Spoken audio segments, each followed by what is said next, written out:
Chapter 2, verses 26 through 31. Let us hear the word of the Lord.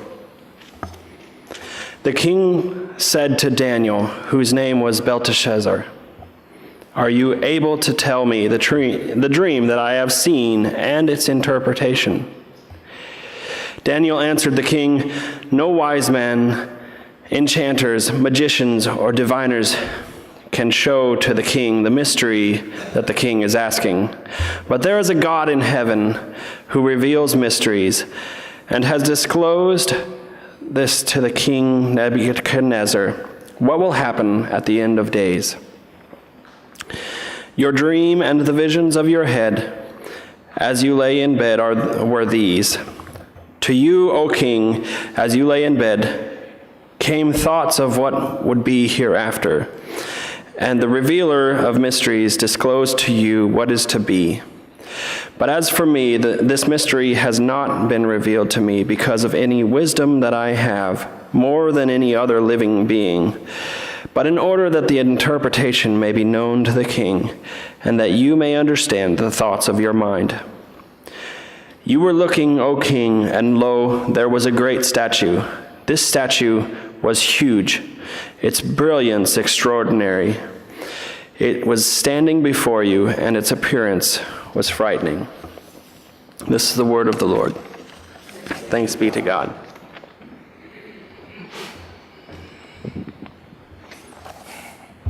Thank you, Charles.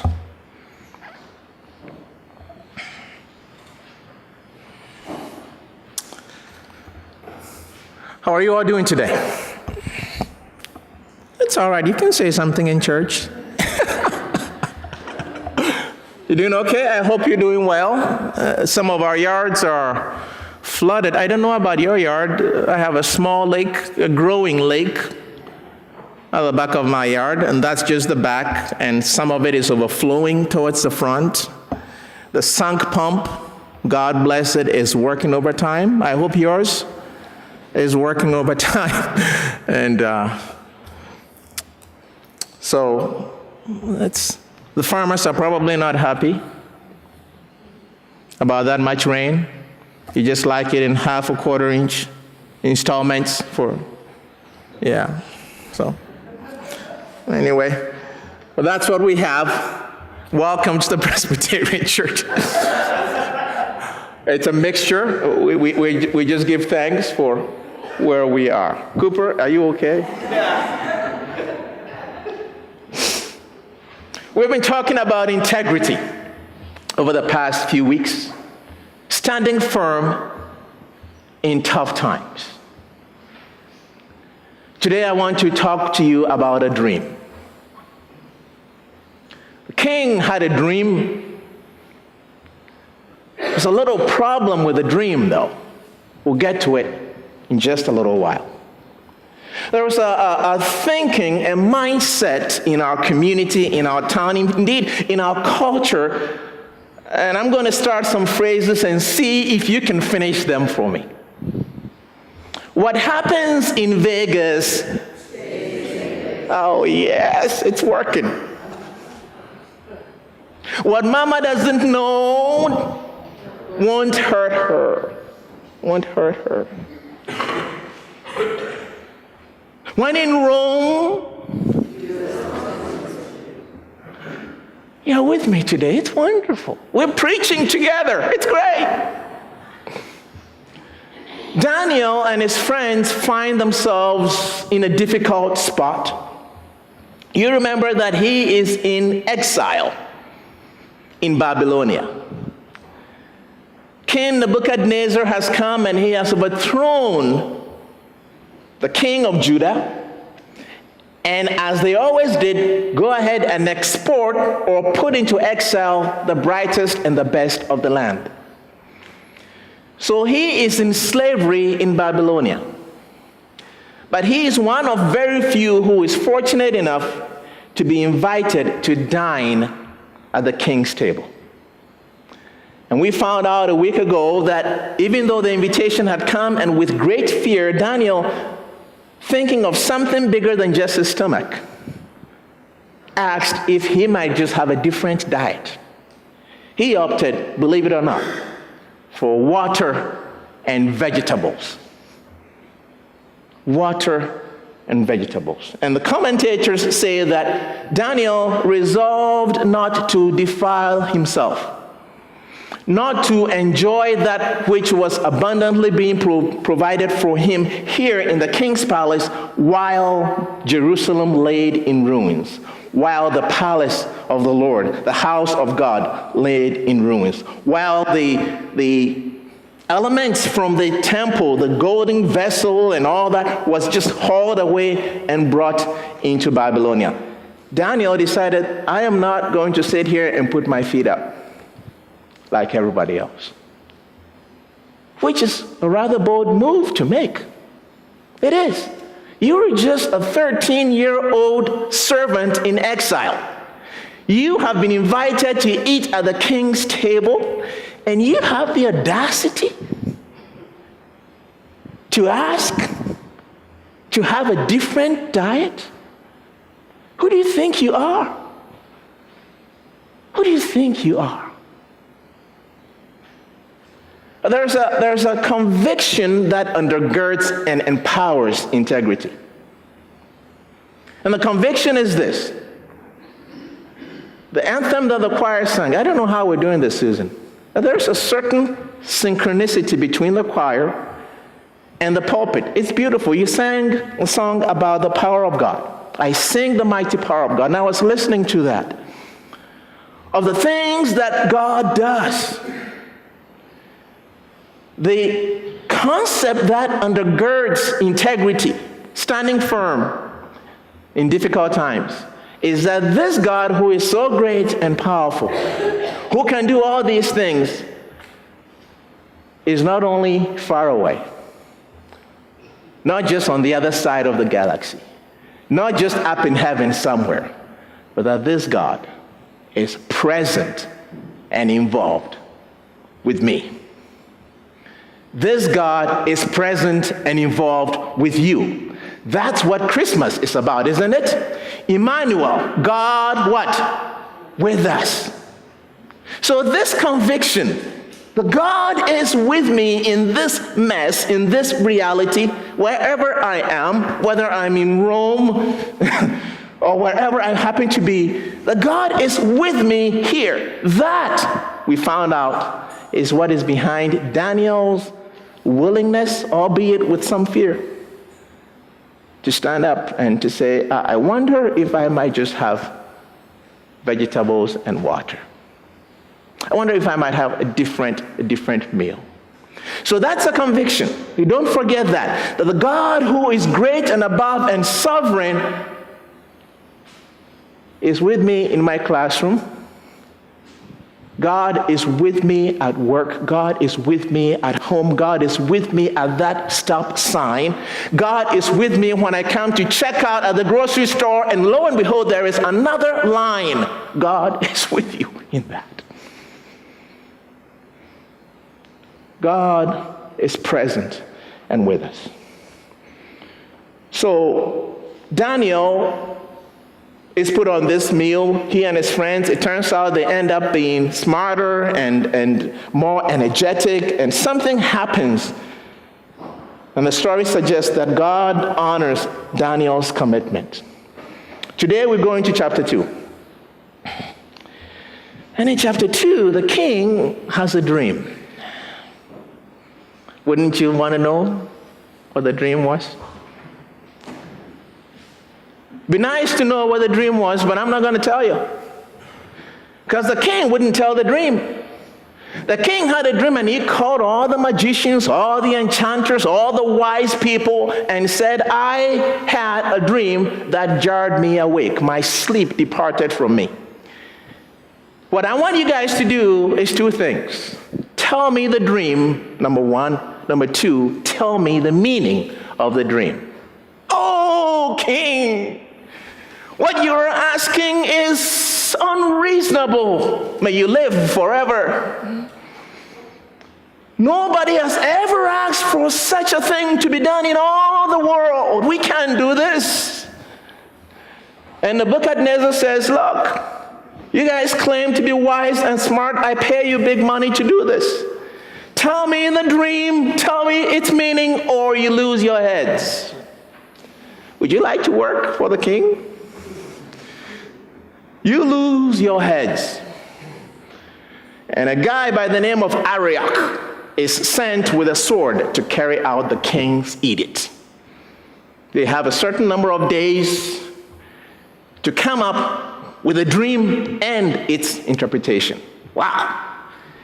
Daniel and his friends, I don't know where they are, but they just kind of find out when Arioch begins to carry out his mission.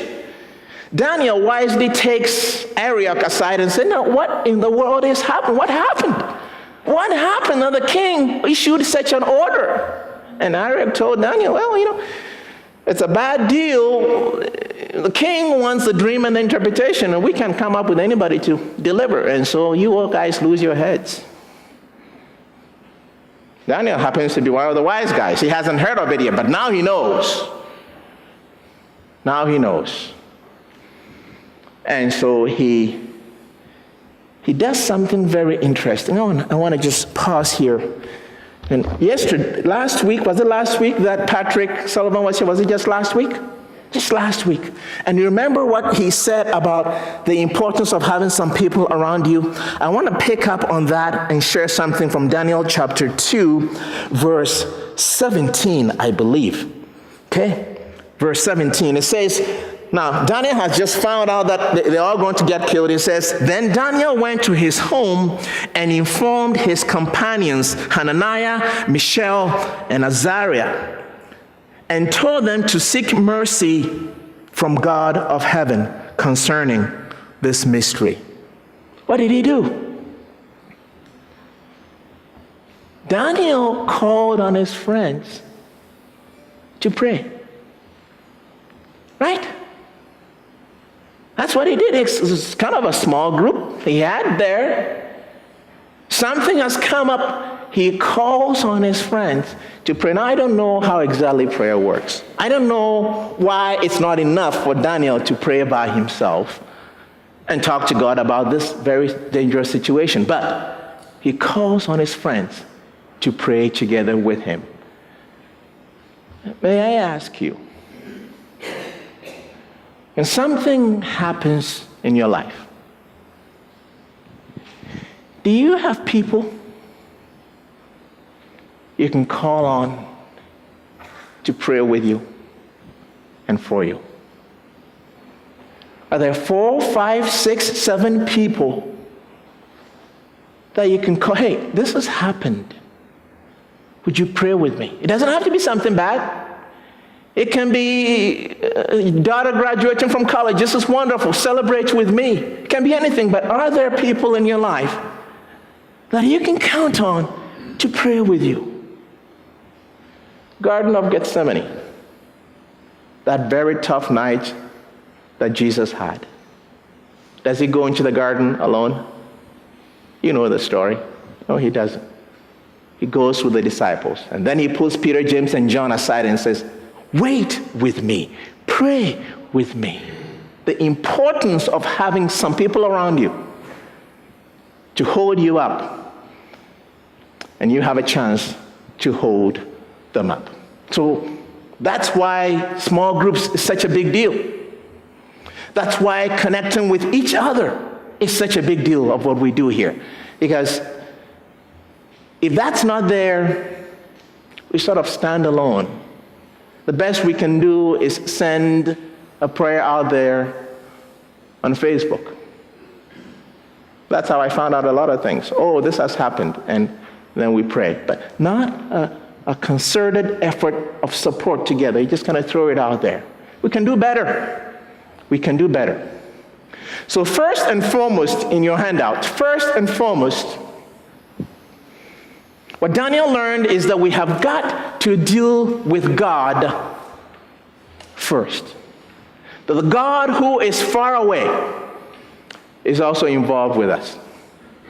I've already talked about that. The God who is far away is involved with us. And this is the primary concept in the book of Daniel. God is not only so far away, God is involved with us. And because of that, we can have strength even when we are scared. We can ask the question. We can stand firm. God is with us. I talked with you about Daniel calling on his friends to pray. We just covered that. But the question for Daniel, when he finally gets to the king after his time of prayer, the king has a question for Daniel. And here is the question. Daniel, are you able? Daniel, are you able to tell me the dream and to interpret it? Are you able? Now, Daniel and his friends have prayed throughout the night. The answer has come to Daniel in a dream. The king does not know. I don't even know if Daniel's friends know. Daniel, are you able? What is his response? His response is, O king, the fact of the matter is, no human being, no matter how great or smart, can do what you're asking. It cannot be done. But there's a God in heaven, the revealer of mysteries, who has revealed this mystery to me, so that you may know that God exists and that you may understand what you have seen. It occurs to me to raise this very practical question. Here is a gift that is given to Daniel. And he does not have to tell this king where it came from, does he? He doesn't. As a 13-year-old who finally has some power to pull some punches, he could have done something else. Because the king is in straits here. This is not an easy dream to carry around. He could have done something else, but he gives credit where credit is due. Integrity. He admits that the gift that he's been giving is not just for him. The gift he's been given in the night is not just for him to walk around, put on airs, or to sit on. The gift is to be given. The gift is to be given. The gift is to be given in service, to build up, to strengthen. And so he has a chance to give this gift. What about you? The gift that God has given you. What are you doing with it? You know what they are? Have you taken the time to find out what gift have I been given?